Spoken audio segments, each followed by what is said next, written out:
Donc, bonjour à tous et bienvenue sur cette interview de Web Marketing Tuto. Alors aujourd'hui, c'est un grand honneur pour moi de vous présenter Stéphane Hamel. Bonjour Stéphane. Bonjour Julien, ça va bien? Ça va très bien. Donc Stéphane vient du Québec. C'est un professionnel du monde du Web Analytics depuis des années. Il a été reconnu en 2012. Il a eu un award du Digital Analytics Association comme personne la plus influente dans le monde. Effectivement. Et il est l'auteur du modèle de maturité qui permet aux entreprises de vraiment se situer et voir où ils se situent et sur quoi ils doivent travailler le plus pour développer leur analytics. Donc on va commencer. Présente-toi, parce que moi je vais présenter un peu à ma manière. C'est ça, Stéphane Hamel, je suis du Québec, de Québec, la ville de Québec précisément. Et puis je travaille dans le milieu du Web Analytics depuis plusieurs années, là, au plus de 10-15 ans. En fait, toute ma carrière a tout le temps été orientée autour de données et de comment exploiter ces données-là dans un contexte de optimisation du côté affaires, du côté business. Donc ça, depuis plusieurs années, là, je travaille là-dedans. Maintenant, je suis directeur de l'innovation chez Cardinal Path, donc une firme spécialisée dans le domaine du Web Analytics. Un marché très en croissance, très intéressant. C'est ça, c'est moi. Oui, tout à fait. Cardinal Path qui est un revendeur de Google Analytics Premium et qui est vraiment reconnu dans le domaine. C'est ça. En fait, oui, revendeur Google Analytics Premium. On travaille aussi avec Adobe Marketing Suite, qui est un autre outil, donc le côté outil. Mais je pense que ce qui est intéressant aujourd'hui, c'est de parler un peu plus de... parce que je fais souvent des webinaires sur les aspects très techniques. Oui. Puis là, aujourd'hui, je pense qu'on veut parler de choses un petit peu plus... concept, un petit peu plus business, plus business, plus stratégie, c'est ça. C'est rafraîchissant de parler de ça aussi. Mais c'est ça qui est très intéressant, moi je trouve, avec Stéphane, c'est qu'il a vraiment une approche globale et qui voit tous les aspects, en fait, que ça soit du côté plus implémentation et plus technique, et il a une très bonne maîtrise dans ce domaine-là, mais qui va jusqu'au business et jusqu'au niveau analyse et puis même plus haut stratégique. C'est ça. D'où venait l'idée de faire le modèle de maturité analytique, parce que ce que je voyais, c'est que souvent, les organisations étaient vraiment très centrées sur l'aspect technologique de la chose, les outils, mais oubliaient tous les aspects plus organisationnels, plus stratégiques de ce côté-là. Peut-être un des aspects que je peux partager avec tout le monde aujourd'hui, c'est vraiment un petit, parce que le modèle de maturité analytique adresse plusieurs points, mais un de ces points-là que j'aime bien adresser, c'est si on pense à l'expertise qu'on a besoin dans le domaine au niveau analytique, souvent on va penser à l'expertise Google Analytics, par exemple. Comment on fait l'implantation, comment on utilise les outils, ces choses-là. Moi, j'aime représenter ça sous la forme d'un triangle. Où est-ce que, si on imagine le triangle comme étant, au sommet, on a évidemment les aspects plus business, plus stratégie. Et ces éléments-là qui sont les objectifs d'affaires, les objectifs business qu'on a, pour les atteindre, on a besoin de technologie, on a besoin de plateformes puis d'outils technologiques, mais on a surtout besoin aussi de personnes qui connaissent ces outils-là, qui savent, qui comprennent c'est quoi la différence entre avoir un site web ou avoir une stratégie au niveau média social, ou c'est quoi les capacités, les limites ou les contraintes que chaque technologie offre. Moi, j'appelle ça les enabling technologies ou enabling capabilities. On part des objectifs d'affaires dans la partie supérieure du triangle qui sont communiqués sous forme de besoins et de requis d'un point de vue business à du monde qui sont capables d'utiliser les bonnes technologies, les bons outils au meilleur de leur capacité pour répondre à ces besoins-là. Mais en utilisant ces outils-là, ces technologies-là, ce qui se produit, c'est qu'on crée des données. Il y a un résultat qui sort de là. Et ces données-là deviennent ce qui est utilisé par du monde qui ont une expertise plus peut-être en analyse de données ou en communication. Ils sont capables de prendre une vaste quantité d'informations, faire la synthèse de tout ça, comprendre c'est quoi. Parce qu'on peut avoir des données, mais on veut avoir... Les données se transforment en information.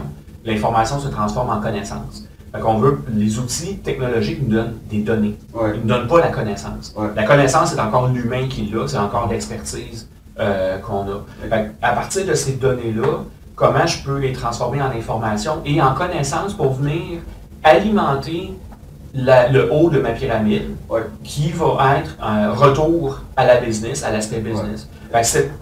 Et c'est vraiment de là, du business que tu découles, en fait, la technologie. Et pas, oui, ben, vraiment... exactement, c'est ça. C'est qu'on tout part du besoin business en premier.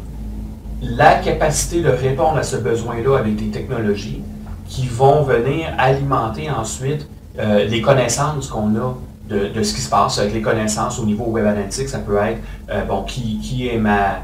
qui sont les visiteurs de mon site, ouais. Qu'est-ce qu'ils essaient de faire sur le site, est-ce qu'ils ont réussi à le faire sur mon site web ou on pourrait dire sur Facebook ou sur mon app mobile, peu importe le médium.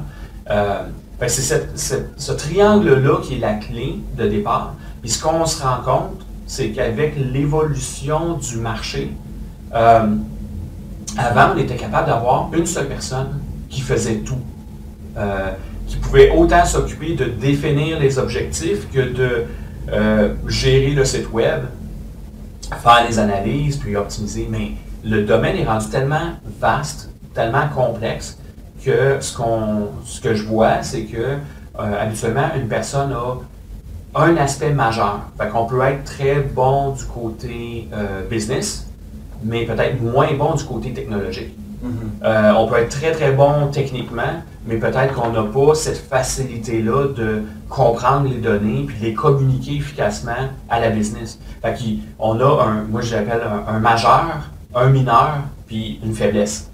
Fait ça renforce l'idée que pour avoir du succès, il faut travailler en équipe. Il faut travailler en équipe avec du monde qui sont complémentaires pour pouvoir avoir du succès dans le domaine. Je suppose que c'est lié, parce qu'avant on parlait beaucoup de Web Analytics vraiment en tant que tel, maintenant on parle de Digital Analytics, oui. qui est vraiment le fait d'englober tous les aspects du web. Et tu parlais de médias sociaux, de sites web, et de donc, tous ces points de mobile, tous ces points de contact avec le consommateur. Oui, effectivement. Puis au départ, alors qu'on parlait beaucoup de web analytique, qui était centré sur un seul canal de communication, un seul médium, souvent orienté très, très marketing. Donc, combien de personnes, combien de visites que je suis capable d'amener sur mon site. Aujourd'hui, c'est beaucoup plus complexe que ça. C'est la dynamique qui existe entre le fait d'utiliser un ordinateur, un portable, ou le fait d'utiliser une tablette le soir, puis ensuite, dans la journée, je suis sur mon mobile. Puis c'est de comprendre vraiment le consommateur, peu importe l'appareil qui est utilisé, mais ça dépasse la frontière aussi qu'est-ce qui se passe au niveau offline.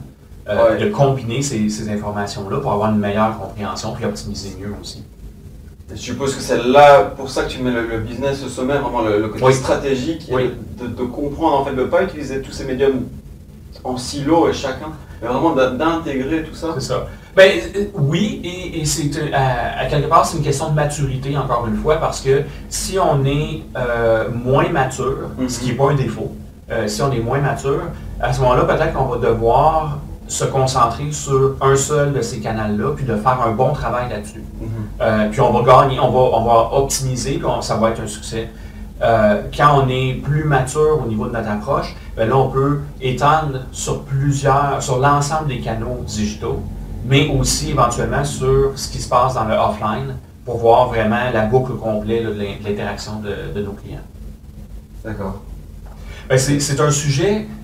Tout l'aspect maturité analytique, là j'ai parlé juste de l'aspect, le triangle au niveau des forces et des faiblesses qu'on peut avoir en tant qu'expertise qu'on apporte dans le domaine. Il faut choisir sur quel plan on va travailler en tant qu'individu. Moi, mon expertise, c'est quoi? Est-ce que c'est plus le côté business, le côté technologique ou le côté vraiment analyse de données puis communication? On ne peut pas être bon dans tout. Il faut choisir cette expertise-là. C'est un aspect du modèle de maturité. Puis il y en a plusieurs autres qu'on va pouvoir parler dans une prochaine fois. Ouais, d'accord. Et où est-ce que tu inclurais le fait de bien visualiser les outputs et de toutes ces données, tout ce qui est dashboard et tout ça, tu inclurais ça comment Je pense que au départ, d'essentiel, s'il y a un point de départ, là, c'est ça part encore d'une fois de la business, c'est de comprendre le cycle de vie de nos clients, de déterminer c'est quoi les activités que cette audience-là, si on segmente cette audience-là, je vais avoir des gens qui sont plus en mode je découvre la marque, puis j'ai besoin de connaître cette marque-là, d'être rassuré, de comprendre. Ensuite, je vais m'engager avec cette marque-là, je vais aller peut-être consulter les produits, je vais trouver un magasin, des choses comme ça. Fait que je m'engage de plus en plus jusqu'à ce qu'il y ait une conversion, puis ensuite la vente et ainsi de suite. Les tableaux de bord qui vont découler de ça doivent obligatoirement tenir compte de la segmentation. Où est-ce que j'en suis dans mon cycle de vie? Est-ce que c'est une clientèle que je cible ou que je cible pas au départ? Ouais. Puis l'identification des indicateurs de performance, les KPI, va être beaucoup plus facile en procédant comme ça, en pensant en premier au cycle de vie, en identifiant les activités qui vont montrer que à tel niveau de mon cycle client, c'est quoi les activités qui sont logiques de faire à ce niveau-là pour montrer que je m'en vais dans... Donc mapper vraiment la performance en fonction du cycle de vie. Absolument, oui. D'ailleurs, qui est aussi un modèle que Stéphane a développé qui est très intéressant. Oui. Je pense que c'est vraiment quelque chose qui est commun en marketing. Tu l'as... Je l'ai juste adapté, d'ailleurs, c'est un des points aussi, c'est que souvent, on n'a pas besoin de réinventer la roue. Ces éléments-là existent depuis longtemps, ils ont été éprouvés, c'est juste de les connaître puis les adapter à notre réalité, à nous autres. Ouais, c'est un point très intéressant. Je pense qu'il y a toujours des connaissances et c'est savoir, ça fait partie de la créativité et l'intelligence de savoir adapter à son domaine d'expertise, ce qui a déjà été développé dans d'autres domaines. Absolument, oui.